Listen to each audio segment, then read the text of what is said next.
What's up, everybody? Welcome back to another episode of the Bourbon Pour. I'm Jordan. And I'm Brian. And today we have a really cool episode planned for you, a blind even. But first, we just want to take some time to say thank you to everybody who is new to the channel. We've had a flood of subscribers. We've had a flood of views. A lot of people liking the videos, and our favorite part, people have been commenting on them. It's been so much fun over the last week, 10 days to engage with people through the comments. So we really appreciate everybody helping us out, growing this channel pretty quickly. So. Yeah, and primarily that falls back to SLB.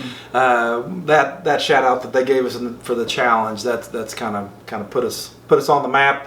And got us going in the right direction. So we're really appreciative of that, of them coming out and doing that. Yeah. That's really cool. Yeah. Thanks again, Kurt. And a lot of people in the comments have said, I'm here because of SLB drinks, so we just really appreciate that. And hopefully you'll continue to join us, enjoy the content, and kind of grow with us on this journey as we kind of keep doing this and having a lot of fun. So today's episode, Brian, we've got two glasses in front of us. We know what's in them. We don't know which is which. Right. This is a blind. We were curious, would kind of an everyday shelfer that you can find pretty much at any liquor store beat Weller Foolproof? So, right. Which both of them are really good. Honestly, for a shelfer, I love the cask strength. Right. That's one of my favorites. But I don't know how it's. Like I said, I've never compared it to Weller, so I'm excited to see how it comes out.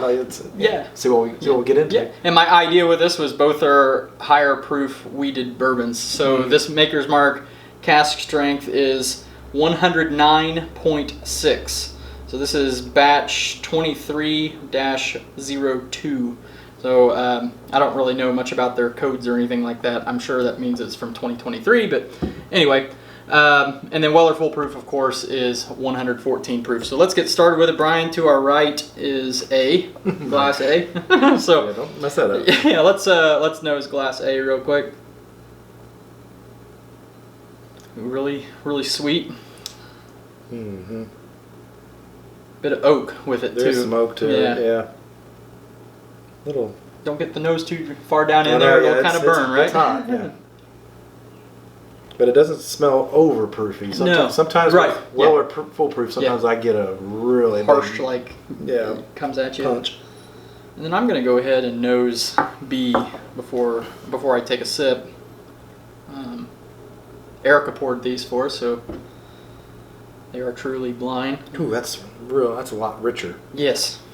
Way more like caramel to it. Mm-hmm. Some of those that nose deeper nose. Yeah, I would totally agree with that. That's a lot better nose. Yeah. Sure. So far on the nose, I definitely like and prefer B. A seems a little bit. It's sweet, but a little bit lighter and a little bit more oak. So you want to go ahead and dive into it? Let's taste. A.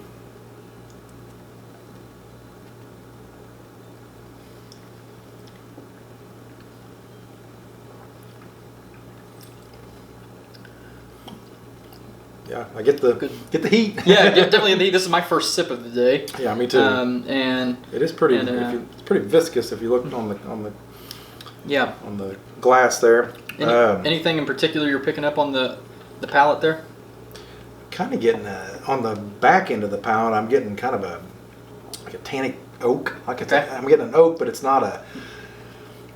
Not necessarily drying, maybe. Or no, it's not the best oak that you like. Yeah. But like I said, it was my first taste of the day too, so that may change. Right. Got some caramel. Got a lot of heat. That's about all. Yeah. There wasn't a whole lot of elements that I got out of it. In front end of the palate, I kind of missed some of the flavors. I think you kind of said the back end is sort of was stronger.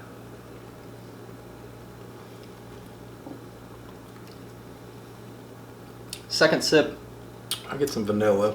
Yeah, towards the front, and then it changes to a more of the traditional caramel flavor towards the mid and back, I think. Right, and that oak taste that I had went away. Yep. I don't taste that now. I think that was kind of a first sip of the day. First sip out of the glass kind of thing. Pretty good sip. Yeah, that's good. I guess it counts for something that I really enjoy both of these. So. Yeah, they're both excellent pours, so it's gonna be hard to go wrong. Yeah. Back to the nose on this. So good. Yeah, that's really good.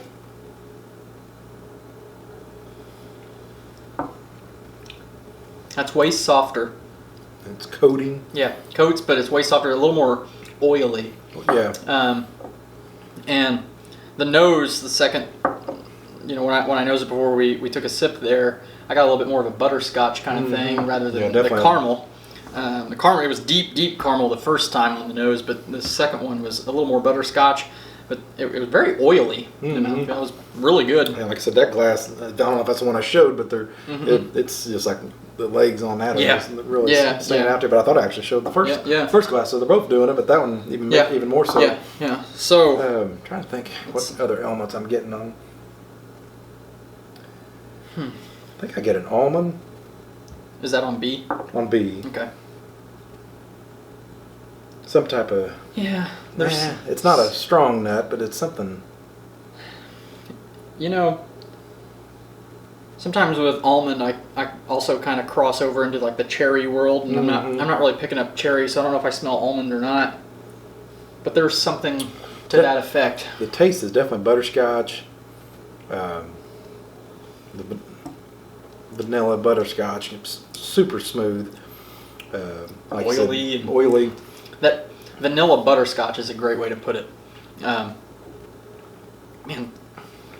I just got to decide which one I enjoyed. It's very difficult. Enjoyed the most. It's like picking your favorite ice cream.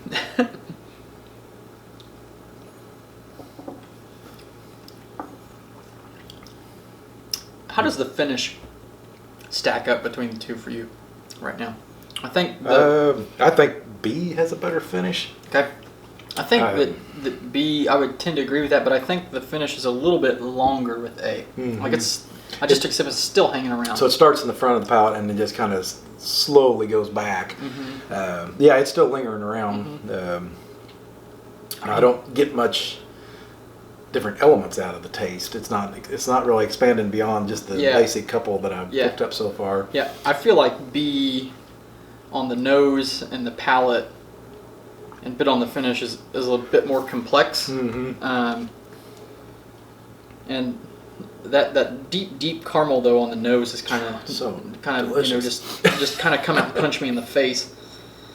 Yeah, that's what I want. And a nose, if I can nose a bourbon and it smells like that every time, I'm gonna be in heaven.